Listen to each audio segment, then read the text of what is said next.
Bonjour, je cherche des plantes pour mon balcon. Il est orienté plein sud et il fait vraiment très chaud l'après-midi. Bonjour madame, alors pour une exposition ensoleillée, je vous recommande vivement les plantes méditerranéennes. Elles adorent la chaleur intense. Ah oui? Comme quoi par exemple? Je ne m'y connais pas vraiment en plantes résistantes. Le romarin, la lavande, les santolines, ce sont des championnes. Elles supportent même la sécheresse sans broncher. La lavande, j'adore son parfum. Mais est-ce qu'elle fleurit longtemps? Je voudrais quelque chose de coloré pendant plusieurs mois. Excellente question. La lavande fleurit de juin à août généralement. Si vous voulez prolonger la floraison, je suggère d'ajouter des géraniums. Les géraniums classiques? Ceux qu'on voit partout sur les balcons en été? Exactement. Ils fleurissent sans interruption de mai jusqu'aux premières gelées. Et ils demandent très peu d'entretien, juste un arrosage régulier. Parfait. Et pour l'arrosage, justement, combien de fois par semaine pendant l'été? Pour un balcon en plein soleil, comptez un arrosage quotidien quand il fait vraiment chaud. Le matin de préférence, jamais en plein soleil. Ah bon? Pourquoi pas le soir? Je pensais que c'était mieux après la chaleur de la journée. C'est une idée reçue. Le soir, l'humidité stagnante peut favoriser les maladies. Le matin, la plante a toute la journée pour sécher. Je ne savais pas du tout. Vous me sauvez la vie. Et pour le terreau, je prends lequel? Prenez notre terreau spécial géranium et plantes fleuries. Il est enrichi et garde bien l'humidité sans être détrempé. D'accord. Je vais prendre 3 lavandes, 6 géraniums et 2 sacs de terreau alors. Excellent choix. Vous verrez, votre balcon sera magnifique tout l'été. Je vous prépare tout ça? Oui, merci. Ah, dernière question. Je mets de l'engrais dès maintenant ou j'attends un peu? Attendez 2 semaines après le rempotage. Ça laisse le temps aux racines de s'installer dans leur nouveau substrat. Parfait. Vous êtes vraiment de bons conseils. Je reviens si j'ai d'autres questions. Avec plaisir, madame, et n'hésitez pas, nous sommes là pour vous accompagner dans vos projets de jardinage. Excusez-moi, ma femme m'a demandé d'acheter des tomates pour le potager, mais je ne sais absolument pas par où commencer. Ne vous inquiétez pas, c'est très simple. Vous voulez des plants déjà formés ou vous préférez partir de graines? Quelle est la différence concrètement? Je pensais qu'il suffisait de planter et d'arroser. Les plants vous donnent des tomates beaucoup plus vite, en 3 mois environ. Les graines, c'est plus long, mais c'est aussi plus gratifiant. Alors je prends des plants. Ma femme veut faire des salades cet été. Quelle variété me conseillez-vous? Pour les salades, les tomates cerises sont parfaites. Elles sont sucrées, productives et résistent bien aux maladies courantes. Productive, ça veut dire que j'aurai beaucoup de tomates avec peu de plants? Exactement. Un seul pied peut produire plusieurs kilos de tomates pendant tout l'été. C'est impressionnant. Plusieurs kilos? Mais alors combien j'en prends? On est 4 à la maison. Pour une famille de 4, je dirais 4 à 6 plants. Comme ça, vous aurez de quoi faire sans être submergé. D'accord. Et je les plante directement en pleine terre ou dans des pots? Vous avez un jardin ou juste une terrasse? Parce que les tomates adorent la pleine terre, mais elles poussent très bien en pot aussi. J'ai un petit jardin derrière la maison. Il y a du soleil presque toute la journée? Parfait. Les tomates ont besoin d'au moins 6 heures de soleil direct. Plantez-les espacés de 50 cm minimum. 50 centimètres? Mais pourquoi autant d'espace?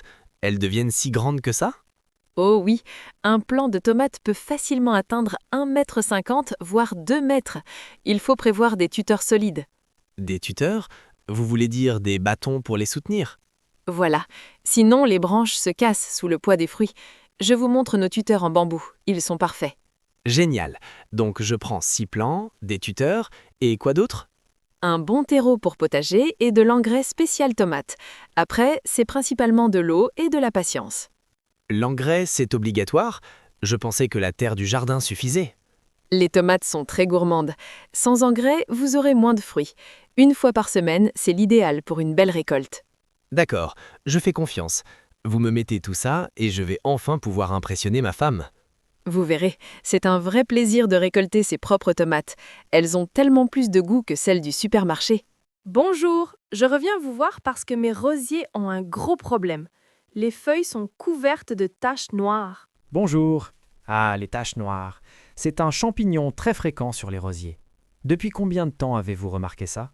Depuis une dizaine de jours environ. Au début, j'ai cru que c'était normal, mais maintenant, ça s'étend vraiment partout. C'est la Marsonia, favorisée par l'humidité et la pluie qu'on a eue récemment. Heureusement, c'est tout à fait traitable. Ouf, j'avais peur de devoir arracher tous mes rosiers. Qu'est-ce que je dois faire exactement? D'abord, enlevez toutes les feuilles malades et jetez-les. Surtout, ne les compostez pas, sinon le champignon se propage. D'accord. Et après, je traite avec quoi? Un produit chimique? Je préférerais éviter si possible. On a un traitement bio à base de cuivre qui fonctionne très bien. Vous pulvérisez 1 fois par semaine pendant 3 semaines. Du cuivre? C'est sans danger pour les autres plantes à côté? J'ai des fraisiers juste à côté. Aucun souci. Le cuivre est autorisé en agriculture biologique. Faites juste attention à ne pas traiter en plein soleil pour éviter les brûlures. Vous me rassurez. Quel est le meilleur moment de la journée pour pulvériser alors? Le soir, après 18h ou tôt le matin avant 9h. Comme ça, le produit a le temps d'agir avant que le soleil tape. Parfait. Et pour éviter que ça revienne l'année prochaine, je fais comment? 2 choses essentielles. Tailler pour aérer le centre du rosier et traiter préventivement dès le printemps avec de la bouillie bordelaise. La bouillie bordelaise, c'est aussi du cuivre, non? Exactement. C'est le traitement préventif classique. Un passage tous les 15 jours, de mars à juin, protège efficacement vos rosiers. Je note tout ça. Donc je prends votre traitement bio et je commence dès ce soir. Voilà. Et revenez me voir dans 3 semaines, on fera le point sur l'évolution. Normalement, vous devriez voir une nette amélioration. Merci infiniment. Vous me sauvez mes rosiers. C'est un cadeau de ma grand-mère. J'y tiens énormément. Je comprends parfaitement. On va les sauver, ne vous inquiétez pas. Avec un traitement régulier, ils repartiront de plus belle. Vous êtes vraiment formidable. Je recommande toujours votre jardinerie à tous mes voisins. Merci beaucoup. C'est toujours un plaisir d'aider les passionnés comme vous. À bientôt et bon courage. Bonjour, j'ai besoin de créer une haie qui pousse vite. Mes nouveaux voisins sont vraiment trop curieux. Bonjour, je comprends votre urgence. Une haie persistante ou caduque? Ça change beaucoup le choix des plantes. Persistante, c'est quoi exactement? Je veux surtout quelque chose qui cache bien toute l'année. Persistante, ça veut dire qu'elle garde ses feuilles en hiver. Caduque, elle les perd. Pour cacher, le persistant est clairement mieux. Alors, persistante, sans hésiter, et qui pousse vraiment vite, je suis prêt à y mettre le prix. Le laurier cerise est champion. Il pousse de 60 à 80 cm par an. En 3 ans, vous avez une haie dense. 60 cm par an, c'est génial. Il y a des inconvénients ou c'est la plante parfaite? Il faut le tailler 2 fois par an, sinon il devient envahissant. Et attention, toutes les parties sont toxiques si ingérées. J'ai pas d'enfants ni d'animaux, donc pas de problème. Pour la taille, c'est compliqué? Non, très simple. 1 fois en juin, après la floraison, 1 fois en septembre. Un taille-haie électrique et c'est réglé. Parfait. J'ai une haie de 12 mètres à faire. Combien de planches je dois acheter? Ça dépend de la taille des plants. En conteneur de 5 litres, comptez un plant tous les 80 cm environ. Donc environ 15 plants si je calcule bien. Et ils font quelle hauteur à la vente? Nos plants font d'entre 80 cm et 1 mètre. Dans 2 ans, vous aurez facilement une haie de 2 mètres. Excellent. Et niveau entretien, à part la taille, beaucoup d'arrosage, des maladies? Le laurier cerise est très robuste. Arrosé régulièrement la première année, après il se débrouille seul. Quasi aucune maladie. C'est vraiment la plante idéale alors. Je peux les planter n'importe quand dans l'année? La meilleure période, c'est mars-avril ou septembre-octobre. Là, on est en pleine période favorable, c'est parfait. Formidable. Par contre, mon sol est plutôt argileux et compact. Ça pose problème?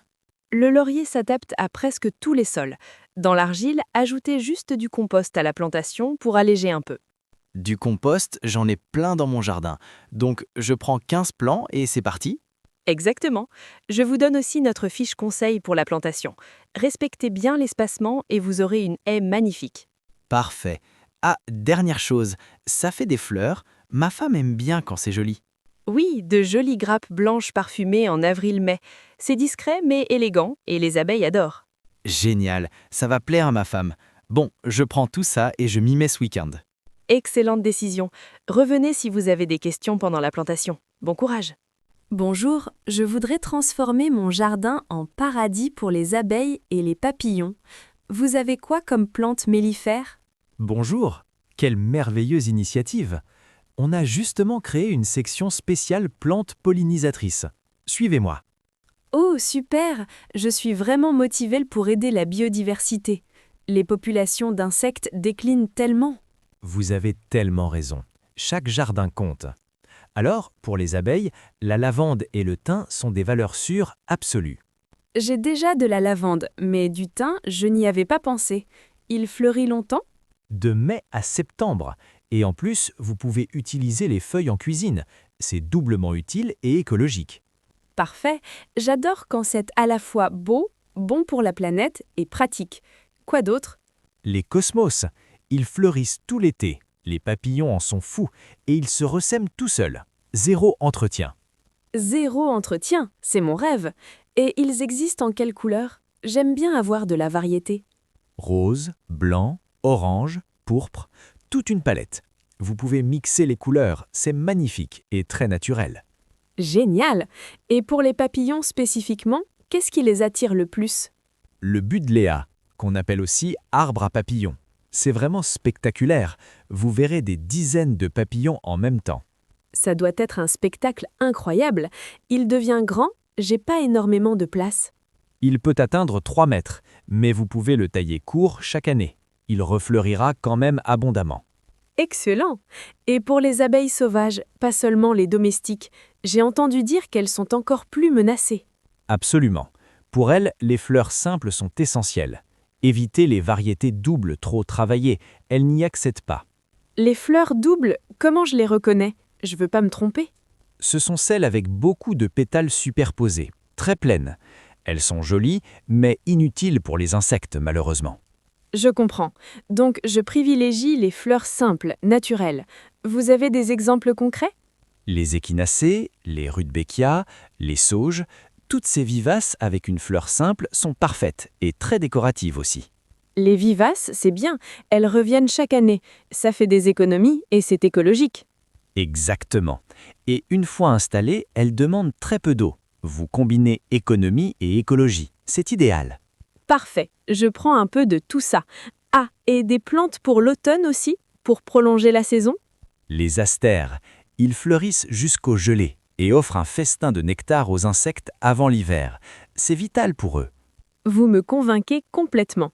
Je prends de tout. Lavande, thym, cosmos, buddléa, échinacée et astère.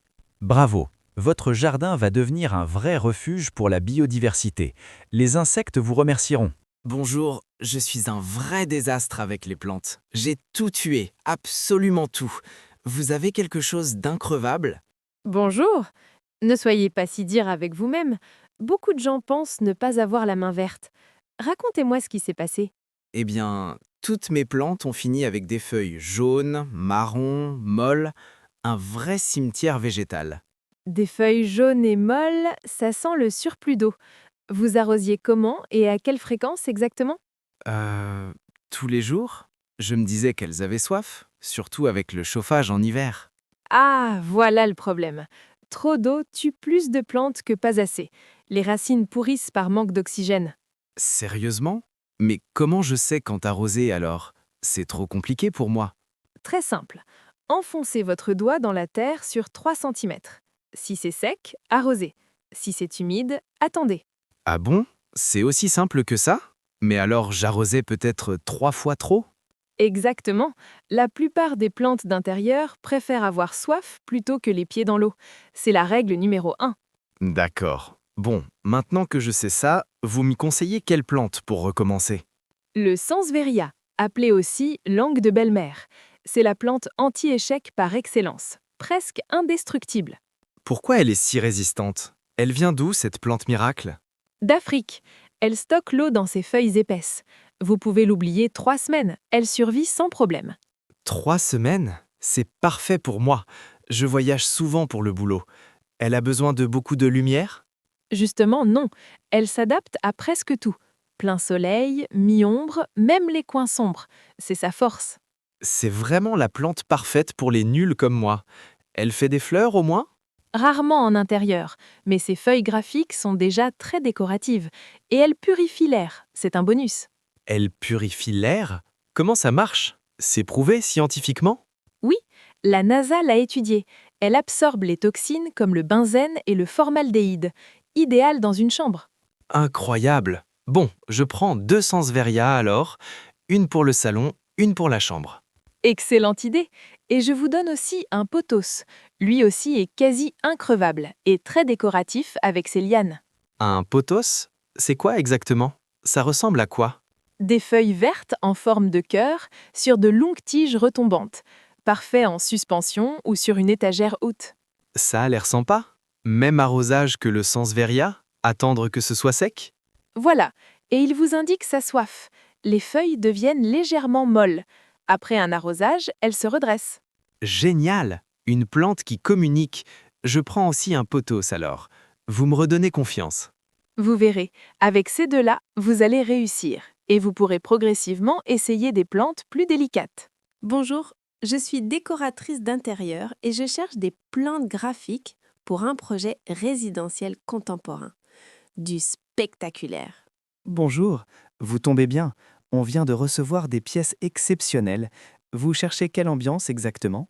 Mon client veut une atmosphère tropicale chic, très verte, presque jungle urbaine mais élégante. Pas de kitsch. Parfait. Je vois exactement ce qu'il vous faut. Les Monstera Deliciosa sont incontournables pour ce style. Très tendance actuellement. Les Monstera, avec les feuilles trouées? Oui, c'est classe. Vous en avez des grands, je cherche de l'impact visuel. On a des spécimens magnifiques de presque 2 mètres. Les feuilles font facilement 60 cm. C'est vraiment sculptural. Parfait. Combien ça coûte une caisse comme ça? Mon client a un bon budget, mais je dois quand même maîtriser. Ces grands sujets sont à 350 €. C'est un investissement, mais l'effet déco est garanti pour des années. Le prix est correct pour cette taille, je vais en prendre 2. Quoi d'autre pour compléter cette ambiance tropicale? Des alocasiens. Leurs feuilles ressemblent à des oreilles d'éléphant. Le contraste avec le Monstera sera superbe visuellement. J'adore. Ils existent en différentes variétés? Mon projet a une palette de verts variés, du clair au foncé. Absolument. L'Alocasia zebrina a des pétioles zébrées spectaculaires. L'Alocasia Black Velvet a des feuilles presque noires, très luxe. Le Black Velvet m'intéresse énormément. C'est vraiment noir ou plutôt vert très foncé? Vert si foncé qu'il paraît noir, avec une texture veloutée. Sous certains éclairages, c'est presque mystique, très photogénique. Parfait pour Instagram. Mon client adore partager son intérieur sur les réseaux. Ils sont compliqués à entretenir? Les alocasias aiment l'humidité et la chaleur. Dans un appartement bien chauffé, vaporisez régulièrement. Arrosage modéré, jamais détrempé. D'accord. Mon client a une salle de bain avec grande fenêtre. Ça pourrait convenir pour créer un coin jungle? Idéal. L'humidité de la salle de bain est parfaite pour les tropicales. Ajoutez des fougères, ce sera spectaculaire. Des fougères? Lesquelles précisément? Je veux des variétés originales, pas les classiques qu'on voit partout. La fougère corne de cerf. Elle se fixe sur le mur comme une œuvre d'art. Très design, très original, très prisée. Sur le mur? Comment ça fonctionne? Ça m'intéresse vraiment. C'est exactement le concept que je cherche. Elle pousse naturellement sur les arbres. On la monte sur une planche avec de la sphaigne. Arrosage par trempage hebdomadaire. C'est génial, un vrai élément décoratif vivant. Vous en avez un stock? Je veux voir la taille disponible. Oui, on a plusieurs tailles. Les moyennes font 40 cm, 120 €. Les grandes, 70 cm, 280 €. Je prends une grande pour le salon et 2 moyennes pour la salle de bain. Mon client va adorer. Excellent choix. Je vous prépare aussi notre guide d'entretien professionnel. Tout est expliqué pour maintenir les plantes au top. Bonjour, je veux fabriquer un potager surélevé pour ma terrasse. Vous vendez juste le substrat ou aussi les bacs? Bonjour, on a les deux. Des carrés potagers en bois déjà montés et aussi de la terre en vrac. Vous préférez quoi? Je suis plutôt bricoleur, je pensais construire moi-même. C'est moins cher et sur mesure. Qu'est-ce que vous me conseillez? Parfait. Prenez du bois de mélèze ou de Douglas non traité. Il résiste naturellement à l'humidité sans produits chimiques toxiques. Non traité, c'est important? Je pensais utiliser du pain autoclave. C'est ce que j'ai en stock. L'autoclave contient des produits controversés pour un potager. Sur une terrasse, avec des légumes qu'on mange, autant éviter, vraiment. Ah bon? Je ne savais pas du tout. Bon, je vais acheter du Douglas alors. Quelle épaisseur minimum? 3 cm d'épaisseur, c'est bien. Et faites en bac d'au moins 40 cm de profondeur pour les racines. 40 cm? Mais ça va me demander beaucoup de terre. Combien de litres pour 1 mètre carré? 400 litres environ pour 40 cm de profondeur. Ça semble beaucoup, mais c'est nécessaire pour la plupart des légumes. D'accord. Et comme terre, justement, je prends quoi? Terreau, compost, terre de jardin? Un mélange. 1/3 de terreau potager, 1/3 de compost et 1/3 de terre végétale. C'est l'équilibre parfait. Pourquoi ce mélange? Le terreau tout seul ne suffit pas? C'est pas fait pour ça? Le terreau pur se tasse trop et retient mal les nutriments. Avec ce mélange, vous avez drainage, nutrition et structure stable. Je comprends. Et au fond du bac, je mets quoi? Directement le mélange ou une couche drainante? Excellente question. Mettez 10 cm de billes d'argile au fond. Ça évite l'eau stagnante qui fait pourrir les racines. Des billes d'argile? Comme pour les plantes d'intérieur, ça marche aussi en extérieur? Exactement les mêmes. Elles sont inertes, durables et super efficaces. Un investissement unique qui dure des années. Parfait. Donc je fais mon bac, billes d'argile, puis le mélange terre, terreau, compost. C'est tout? Presque. Pensez à percer des trous dans le fond pour l'évacuation de l'eau. Sinon, vous aurez une piscine après la pluie. Ah oui, logique. Tous les combien je perce des trous? Et de quel diamètre? Tous les 20 cm environ. Des trous de 2 cm de diamètre. Suffisant pour drainer sans perdre la terre. Génial. Dernière question, je peux planter tout de suite après avoir rempli ou faut attendre? Vous pouvez planter immédiatement. Arrosez bien une première fois pour tasser naturellement, puis plantez vos légumes. C'est parti. Super. Je prends de quoi faire un bac de 2 mètres carrés alors. Billes, terreau, compost, terre végétale.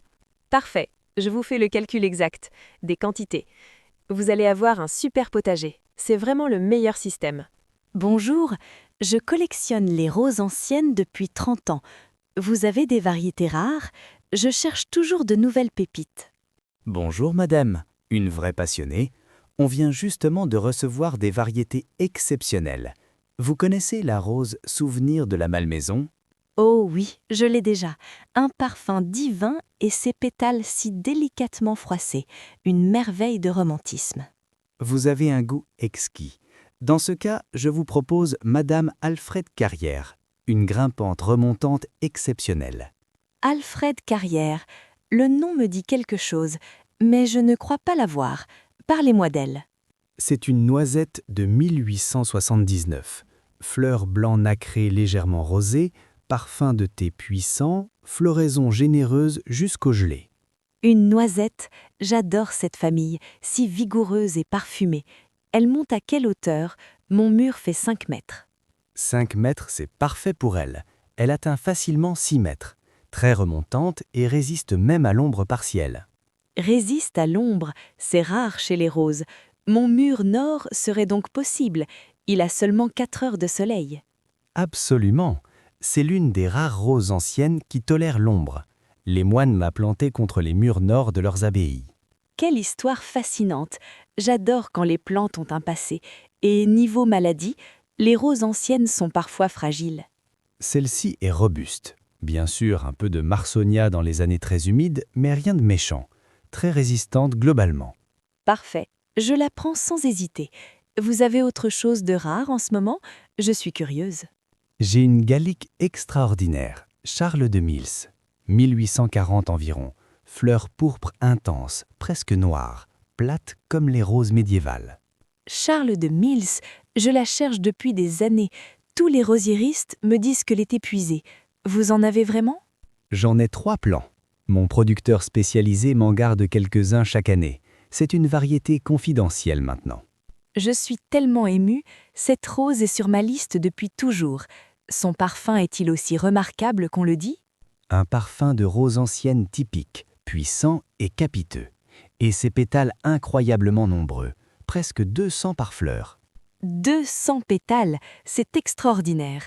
Bon, je la prends évidemment. Elle refleurit ou c'est une fois l'an? Les galliques fleurissent une fois, en juin. Mais quelle floraison! 3 semaines d'explosion florale intense. C'est un feu d'artifice. Ça me convient parfaitement. J'ai déjà plusieurs remontantes. J'apprécie aussi ces floraisons uniques et spectaculaires. Je prends les deux. Excellent choix. Je vous prépare les plants avec amour. Ils sont tous les deux en racines nues. C'est la meilleure période. Bonjour, je veux installer un système complet pour jardiner écologique. Récupération d'eau, compost, tout le package. Bonjour, quelle excellente démarche. On va transformer votre jardin en modèle d'autonomie. Commençons par l'eau. Vous avez des gouttières? Oui, tout le tour de la maison. Je perds des centaines de litres à chaque pluie, c'est criminel. Effectivement, on a des cuves de récupération de 300 à 1000 litres. Votre surface de toit, c'est combien environ? Environ 100 mètres carrés, je dirais. Ça donne combien de litres récupérables par an? Avec la pluviométrie moyenne régionale, vous pouvez récupérer entre 40 et 50 000 litres annuels. C'est considérable. 50 000 litres? Mais c'est énorme. Je pourrais presque arroser tout l'été sans eau de ville. Exactement. Avec une cuve de 1000 litres et une gestion intelligente, vous êtes autonome d'avril à septembre facilement. Incroyable! Et l'installation, c'est compliqué? Je suis plutôt bricoleur, mais pas plombier professionnel non plus. C'est très accessible. Vous découpez la gouttière, installez un collecteur avec filtre, raccordé au réservoir. 3 heures maximum. Ça paraît faisable. Le filtre, c'est obligatoire? Je pensais que l'eau de pluie était propre. L'eau elle-même, oui, mais les feuilles et débris sur le toit vont dans la cuve sans filtre. Ça croupit rapidement. Logique. Et ces filtres, faut les nettoyer souvent? Je veux quelque chose de peu contraignant. 2 ou 3 fois par an suffit. Un rapide rinçage au jet, 2 minutes. C'est vraiment minimal comme entretien. Parfait. Bon, pour le compost maintenant. Bac en bois, en plastique, lombricomposteur, je suis perdu. Ça dépend de votre volume de déchets verts et de l'espace disponible. Vous êtes combien à la maison? 4 personnes, jardin de 300 mètres carrés, beaucoup de tontes et tailles d'arbustes. Alors prenez un gros composteur de 600 litres minimum. Vous produisez beaucoup de matière, il faut de l'espace. 600 litres? C'est pas trop gros? Ça va pas sentir mauvais à côté de la terrasse? Un compost bien géré ne sent pas. L'astuce, alterner déchets verts humides et bruns secs. Feuilles mortes, carton, broyades branches. Ah, il faut vraiment alterner. Je pensais juste tout jeter en vrac. C'est plus compliqué alors. Pas compliqué, juste une habitude. Trop de verre, ça fermente et pue. Trop de brun, ça sèche. L'équilibre est la clé. D'accord. Et combien de temps avant d'avoir du compost utilisable? Je suis plutôt impatient. 6 à 12 mois selon la saison et votre implication. Retournez régulièrement, ça accélère. Plus vous brassez, plus c'est rapide. Je peux accélérer avec des activateurs. J'ai vu ça en magasin. Ça marche vraiment? Honnêtement, avec un bon équilibre vert-brun et de l'humidité, c'est inutile. Économisez votre argent, la nature fait le boulot. Génial. Bon, je prends une cuve de 1000 litres avec son kit complet et un composteur de 600 litres. Parfait, vous serez autonome en eau et en fertilisant naturel. C'est un vrai cercle vertueux que vous créez.